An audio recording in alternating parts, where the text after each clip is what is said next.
নমস্কার, আমি শুভ্রজিৎ এবং আপনাদের সকলকে আরও একবার স্বাগত আমার চ্যানেল ফিল্মি চতুষ্কোণে। তো গুজরাটি ব্যাস নাকি হিন্দি ছবি শয়তান, যেটা মোটামুটি বক্স অফিসে ৩ দিনের পরে ৫০ কোটির ওপরে কামিয়ে নিয়েছে এবং তারপরেও তার যেরকম ওয়ার্ড অফ মাউথ রয়েছে ১০০ কোটির কাছাকাছি এই উইকের শেষে বা বৃহস্পতিবার নাগাদ হয়ে গেলেও সেটা অবাক হওয়ার কোনো বিষয় হবে না অ্যাকচুয়ালি। এবং ছবির গুণগত মানের দিক থেকেও বেশ ভালো একটা ছবি হয়েছে, যতই রিমেক ছবি হয়ে থাক। আজকে দুপুরে সেটা রিভিউ আপলোড করেছি। তো এখন এই কানাডাতে তার এন্ডিং এক্সপ্লেনেশন এবং দুটো ছবিতে কী কী চেঞ্জেস হয়েছে এবং সেই চেঞ্জেসগুলো নিয়ে একটু ডিটেলে কথা বলবো। তো দুই ধরনের মানুষ এই ভিডিও থেকে দূরে থাকুন। প্রথম কথা, যারা ছবিটা দেখেননি, যারা কোনো ছবি দেখেননি তারা তো একদমই দূরে থাকুন। যারা ভ্যাস দেখেছেন এবং অবশ্যই শয়তান দেখেননি, তারা আই থিঙ্ক শয়তানটা দেখে সেই ভিডিওটা দেখলে বেটার। এবং আর যেটা সেকেন্ড ধরনের ছবি সেটা বা সেকেন্ড ধরনের অডিয়েন্স, সেটা হচ্ছে র্যাডিক্যাল লোকজন। কেমন র্যাডিক্যাল লোকজন? ওই হিন্দি ছবি বা বলিউড ছবি যা আসে, সে টাট্টি হোক কি গু হোক, সেটা তাদের ভালো লাগে। আবার কিছু লোকজন আছে যেটা সাউথের যাই আসুক, সে একদম একদম বিচ্ছিরি, একদম তস্য জালি তেলেগু ছবি হয়ে থাক কিংবা একদম কানাডা ছবি, কবজার মতো ছবি, সেগুলো দিলেও তাদের পুরো একদম অর্গাজম হয়ে যায়। সেরকম ধরনের পাবলিক বা একদমই সাউথের যা আসে তাই ভালো, এই দুই ধরনের লোকজন দূরে থাকুন ভিডিও থেকে। আই থিঙ্ক সেটা আপনার জন্যই বেটার। তো এবার এর মধ্যে আমি কথা বলবো, মোটামুটি এন্ডিংটা আগে বলে নিই কী কী চেঞ্জেস হয়েছে এবং তারপরে ভালো খারাপের প্রসঙ্গে আসি। এই এন্ডিংয়ে যেটা চেঞ্জেস মোটামুটি এরা করেছে সেটা হচ্ছে, এখানে আমরা কি দেখি যে ওদের যখন আর্মাদেবানকে মেরে দেওয়া হচ্ছে, তখন তাদের ওই হিপনোটিজম থেকে তাদেরকে বার করবার জন্য একটা প্রি রেকর্ডের একটা বিষয় বা কিছু ভয়েস, সেগুলোকে কাট করে নিয়ে এসে অলরেডি অ্যাপে কাট করে একদম টোটাল রেডি করা রয়েছে, এনে তাদের সেটাকে শুনিয়ে ওই হিপনোটিজম থেকে বার করছে, তাই তো? ওখানে এরকম কোনো অপশান ছিল না। তো এখানে বাবার কাছে কোনো অপশান এরকম কোনো অপশান নেই জন্য সেখানে জিভটা কাটার আগে সে করে কি, মেয়ের কানে কাঁচি গুঁজে দেয়। মানে বিষয়টা কতটা ডার্ক ভাবুন, সে নিজের মেয়ের কানে কাঁচি গুঁজে দিচ্ছে, দুই কানে, যাতে মেয়ে আর শুনতে না পায়। সে যতই ওয়ার্ড বা যতই আরও নেক্সট কোনো ওয়ার্ড বলুক যে তুমি নিজেকে মেরে দাও বা তুমি বাবাকে মেরে দাও বা যা ইচ্ছা হোক, সে নিজের মেয়ের কানে গুঁজে দেয় কাঁচিগুলো, যাতে সে মেয়ে না শুনতে পারে। আর তারপরে তারও জিভ কেটে দিল। তো ডান, না रहेगा বাস না रहेगी বাঁশুরি, খতম কাহানি। এই একটা চেঞ্জেস। আরেকটা যে চেঞ্জেস সেটা হচ্ছে অবশ্যই বউ এবং বাচ্চা, যেখানে যে রোলটা এখানে অবশ্যই জ্যোতিকা প্লে করেছে। সেই বউ তার ছেলেকে মাথা যার ফেটে গেছে, তাকে নিয়ে হসপিটালের দিকে যাচ্ছে। এখানে কি হসপিটালে যায় এবং তারা পরবর্তীকালে হ্যাপি এন্ডিং। এবং এইখানে কি হয়, বউ বাচ্চা হসপিটাল পর্যন্ত পৌঁছতে পারে না, তার আগে তাদের অ্যাক্সিডেন্ট হয় এবং তারা একদম পরলোক গমন করেন। এবং সেটা কোথায় আমরা দেখি, ছবির এন্ডে আমরা দেখি মোটামুটি অনেক বয়স হয়ে গেছে, প্রায় ৮-১০ বছর পরে মোটামুটি একটা কাইন্ড অফ বড় বড় দাড়ি নিয়ে একদম বৃদ্ধ লোকে আমরা দেখি এই কবিরের চরিত্র বা কবির যেই রোলটা ছিল ওখানে, যেই ক্যারেক্টারটাই ছিল সেই ক্যারেক্টারটাকে দেখি আমরা। এবং তখন অবভিয়াসলি ওই এখানেও সেম গল্প ছিল, চা পাতা খাওয়ানো বা কলা ও সামনে নিয়ে গিয়ে সব ২ নম্বরই করে বেড়ানো। তো এইসব জিনিসগুলো ছিল। এবং সেখানে আমরা দেখি একটা ফটো ফ্রেমে আমরা দেখছি তাদের দুজনকে, সেই ফটো ফ্রেমের কাছে যাচ্ছে এবং তারপর দেখছি আমরা তার মেয়েটাকে, এইখানে যে রোলটা রয়েছে সেই মেয়ের ক্যারেক্টারটা ওখানে বসে রয়েছে এবং একদম চুলগুলো আলুথালু হয়ে রয়েছে। দিনের শেষে ব্যাপারটা কী হলো, সে কানে শুনতে পেল না এবং বলারও কোনো অপশান নেই। দুটো দিক থেকেই হয়ে গেল কি গল্প, হিপনোটিজম থেকে সে বেরোলো না। সারা জীবনের জন্য সে ওই হিপনোটিজমের মধ্যেই থেকে গেল এবং তার টেক কেয়ার করছে তার বাবা, এবং বাবা চিরকালের জন্য একা। সেইখান থেকে, সেই ভেঞ্জেন্স থেকে, সেই প্রতিশোধ স্পৃহা থেকে কোথাও একটা গিয়ে ক্যারেক্টারটা শয়তান হয়ে উঠেছে, দ্য অ্যাকচুয়াল শয়তান। যার জন্য যে নিজের বাড়ির বেসমেন্টে একটা ওরকম একটা নরক বা একটা হেল বানিয়েছে, যেখানে সেই এই যেই ক্যারেক্টারটা রয়েছে বনরাজের, যে ক্যারেক্টারটা ওখানে অন্য নাম ছিল সেই ভ্যাসে, সেই ক্যারেক্টারটাকে সে ওখানে বসিয়ে রেখে তাকে ওই নরক যন্ত্রণা দিচ্ছে, যেই নরক যন্ত্রণাটা অ্যাকচুয়ালি রিয়েল লাইফেও পাচ্ছে এই কবির বা যেই রোলটাই ছিল ওখানে অজয় দেবগনের ক্যারেক্টার। তো ক্যারেক্টার আর্কটা ভাবুন, একটা প্রপার জাস্টিফিকেশন রয়েছে এখানে, কিন্তু সেই জাস্টিফিকেশনটা কোথাও আপনি পাবেন না।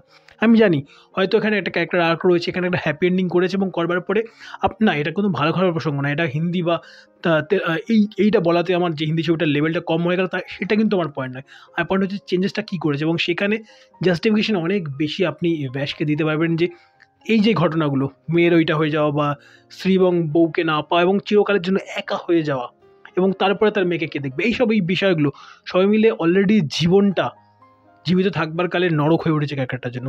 তো সে ওকেও সেই নরক যন্ত্রণাটা দিতে চাইছে, এই জন্য সে শয়তান হয়ে ওঠে। এবং এখানে কিন্তু তার জীবনে সেই নরক হয়ে ওঠার ওই ব্যাপারটা সে ওই অর্থে নেই, ওই রাতের জন্য তার জীবনটা সত্যি দুর্বিষয় হয়ে উঠেছিল, সেই তার জীবনটা মৃত্যুর থেকে হয়তো খারাপ অবস্থাতে চলে এসেছিলো।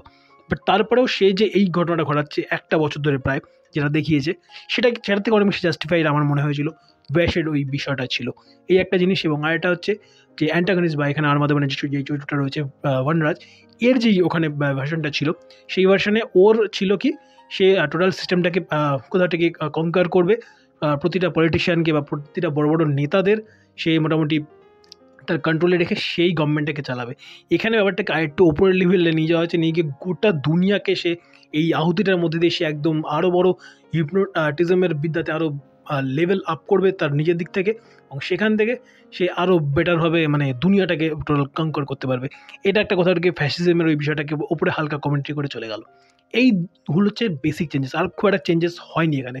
সেখানে ব্যাসটা অনেক বেশি ডার্ক, অনেক বেশি ডিপ্রেসিং এবং অনেক বেশি রিয়েলিস্টিক। যেখানে আমি যদি বলি এই ছবি শয়তান অনেক বেশি কমার্শিয়ালাইজড, যার জন্য শেষটাকে ওরম একটা এন্ডিং দেওয়া হচ্ছে যে দিনের শেষে সব ভালোই হয়ে যায়। তো এই কমার্শিয়াল এটাকে টোনে রেখেছে এবং এটাকে ওই ওয়ার্ল্ডের সঙ্গে খুব ভালোভাবে যায়, খুব ভালোভাবে জাস্টিফাই করে এই দুটো জিনিস। এবার আপনি জাজ করুন কোনটা ভালো কোনটা খারাপ। আমাকে যদি পার্সোনালি জিজ্ঞেস করা হয় তবে বনরাজের দুটো ছবিতেই যদি আমি বলি ওয়াইড অ্যান্ড ইট ওই পার্টটা না দুটো ছবিতে খুব দুর্বল। সেটা ব্যাস আমি রিভিউতে সেটা বলছিলাম, বাট রিভিউতে আমি বলেছিলাম যে এক্সপ্লেনেশন আর ডিটেলে বলবো, তাই জন্য আমি ওর মধ্যে আর ডিটেল ঢুকিনি, বাট এই ওয়ার্ডটা আমি সেখানে মেনশন করেছি, যারা রিভিউ দেখেছেন জানেন। তো এইটা হচ্ছে পয়েন্ট দিনের শেষে, যে ওয়াইড অ্যান্ড ইট দুটো জায়গাতেই দুর্বল। স্টিল এটাতে একটু আই থিঙ্ক বেটার মনে হয় বোধ হয় এই শয়তানে, বাট ওই যেই আর ক্লাইম্যাক্সে যদি বলি ডার্ক এবং ওয়ার্ল্ডের সঙ্গে থাকা সেগুলো দিক থেকে অবশ্যই গুজরাটি ছবিটা অনেক অনেক অনেক বেটার হয়েছে। তুলনাটা বলিউড বা সাউথ নয়, তুলনাটা হচ্ছে কিছু পাবলিক আছে বলিউড মানে সব ভালো, কিছু পাবলিক আছে বলিউড মানে সব খারাপ। বলিউড ছাড়া দুনিয়াতে যারাই কাজ করে থাক ভোজপুরি ইন্ডাস্ট্রি তাদের জন্য বলিউডের থেকে বেটার।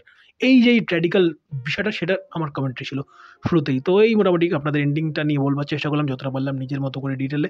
ওভারঅল ছবিটা তারপরে কিন্তু খারাপ নয়, বাট ছবিটাতে আরও গ্রেটার অডিয়েন্সের কাছে তারা যেতে চাইলো, যার জন্য দিনের শেষে সব ভালো হয়। ঠিক সেই জন্য দেখুন একটা জাস্টিফিকেশন রয়েছে, একটা হিরোইজমের মতো একটা অ্যাঙ্গেল, মানে লো অ্যাঙ্গেল থেকে ধরা ক্যারেক্টারটা রয়েছে, যখন জিপটা কেটে দেয় তখন ওপর দিকে ধরা, পিছন দিকে গানটা চলছে, হালকা করে স্পিড র্যাম্পে ওই ফ্লেয়ারগুলো যাচ্ছে, আগুনের ফুলকিগুলো ছুটছে, এবং নিচ থেকে ধরা রয়েছে অজয় দেবগনের ক্যারেক্টারটাকে। ওই হিরোইক প্রথমবারের জন্য সে ওভারটার্ন করলো টোটাল সিচুয়েশনটাকে, প্রথমবারের জন্য সে ওই ওপরটাতে ডমিনেটিং জায়গাতে সে বসে রয়েছে, বা কোথাওটা গিয়ে মানে ওই কিস্তিমাত করলো ভার্নাজি চরিত্রটাকে, সেই জন্য প্রথমবারের জন্য তাকে পুরোপুরি একদম লো অ্যাঙ্গেল থেকে ধরলো। ওই যে এই জিনিসগুলো, এই যে কমার্শিয়ালাইজেশনগুলো, তো এগুলো একটা সেকশন মানুষের ভালো লাগবে, এবং আমরা স্ক্রিনে জিততে চাই। আমরা জীবনের যুদ্ধে আমরা জিতি আর না জিতি, স্ক্রিনের যুদ্ধে আমরা সবসময় চাই যে আমাদের সঙ্গে যাদের অ্যাটাচমেন্ট তৈরি হয় বা হিরো বা আমরা প্রোটাগনিস্ট যাদের বলি তারা যেন জেতে। এই জন্যই অমিতাভ বচ্চনের 70s বা 80s সিনেমাগুলো এত বেশি হিট। ওই সময় দেশে বিভিন্ন ধরে নিন আমাদের এমার্জেন্সি চলছে বা রিফিউজি ঢুকছে একের পর এক, এবং দেশের অবস্থা ভালো নয়, কিংবা ধরে নিন ওই সময় আরও যেসব ঘটনাগুলো ঘটছিল, operation blue star and all, politically total একটা ভালনারেবল সোশিও পলিটিক্যাল অবস্থা। সেই সময় অমিতাভ বচ্চনের ওই সব ছবিগুলো কারখানার মানে মালিকদের এগেনস্টে বা একদম মজদুরদের হয়ে মহাজনের এগেনস্টে যে লড়াইগুলো, আমরা তাদেরকে জিততে দেখে খুশি হই। এই জন্য অমিতাভ বচ্চন এত বড় স্টার ইন্ডিয়াতে। ঠিক সেরকমই বিষয়, আমরা স্ক্রিনে জিততে দেখতে চাই। আমরা চাই না স্ক্রিন থেকে যখন বেরোবো চোখে জল নিয়ে বেরোতে, বা স্ক্রিন থেকেও তিনি সেটা একটা ওই আশার আলোটা নিয়ে দেখতে আমরা সকলেই চাই। সুনেরি কিরণ, স্টুয়ার্ট লিটল আমার প্রচণ্ড পছন্দের ছবি, তো ওখানে এই ওয়ার্ডটা আমি ছোটোবেলাতে অবভিয়াসলি হিন্দি ডাবি দেখেছিলাম, তো ওখানে সুনেরি কিরণ ওই বিষয়টা আমার খুব পছন্দের। তো সেটাকে এখানে আরও একবার দেখানো হচ্ছে এর মতো করে। তো সেটা ভুল ঠিকের প্রশ্ন নয়, প্রশ্নটা হলো কতটা জাস্টিফাই করে। তো জাস্টিফিকেশনের পয়েন্টটা নিয়েও ডিটেলে বলবার চেষ্টা করলাম। যারা শেষ অবধি দেখলেন থ্যাংক ইউ সো মাচ। আপনাদের কোন এডিংটা ভালো লেগেছে এবং অ্যাজ আ ছবি আপনারা ব্যাসকে এগিয়ে রাখবেন কি অবশ্যই শেয়ারদারকে এই রাখবেন, অবশ্যই কমেন্ট বক্সে জানান, এবং তাটা আই থিঙ্ক জাস্টিফিকেশন দেবেন। মানে বলিউড মানেই ভালো, বলিউড মানেই খারাপ, এই জিনিসটার উপরে গিয়ে যদি ভাবতে পারেন তাহলে অবশ্যই তার উত্তর আমাকে দেবেন কমেন্ট বক্সে। ভিডিও ভালো লাগে লাইক করুন, ভিডিওটাকে শেয়ার করুন, ভিডিওটাকে যারা রিভিউটা দেখেননি ডিসক্রিপশন বক্সে লিঙ্ক দিয়ে দিচ্ছি শয়তানের, রিভিউটাকে একবার চেক আউট করুন। Thank you so much. ভালো থাকুন, ভালো কন্টেন্ট দেখতে হলে চ্যানেলকে সাবস্ক্রাইব করে চ্যানেলের সঙ্গে থাকুন। Bye bye, good night.